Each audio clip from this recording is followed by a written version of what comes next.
Gibit-bit pa uli sa Sindak Anib Performing Ensemble of Bislig Surigao del Sur ang usa ka milyon ka pesos nga grand prize human masungkit ang ilang back-to-back champion sa balik face-to-face nga indak-indak sa Kadayawan 2022 alang sa open category. Nakuha sab nila ang Best Music ug Best Choreography. Kahinumduman nga ang Sindak Anib ang ulahing nakadaog sa indak-indak niadtong 2019 una ang pandemya. Nakuha sa Palabunyan Cultural Dance Ensemble gikan sa LGU Pikit North Cotabato ang ikaduhang pwesto. Youth Olmag Performing Arts Guild gikan sa Kidapawan City sa 3rd place ug nasungkit ang Best Must. Samal Island City College of Island Garden City of Samal sa ikapat nga pwesto. Samtang nakuha sa Sidlakan Performing Ensemble gikan sa Malita Davao Occidental ay kalimang pwesto. Sa school-based category, may champion sa indak-indak ang Bernardo Carpio National High School Performing Ensemble nga unang misalmot sa kompetisyon ug nasungkit sab nila ang Best Mass, Best Music ug Best Choreography. Ang defending champion nga Santa Ana High School Performing Arts Guild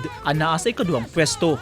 Gisundan sa Doña Carmen High School, 4th placer ang TESDA Region 11 ug Mabini National High School Apo Duwaling Dance Company na nakuha ang ikalimang pwesto. Nalingaw gyud pag-ayo ang tanang nananaw sa nindot nga performance sa mga misalmot sa indak-indak sa Kadayawan 2022 gikan school-based hangtod open category ug napuno sa kahugyaw ang San Pedro Square ato sa ilang grand showdown.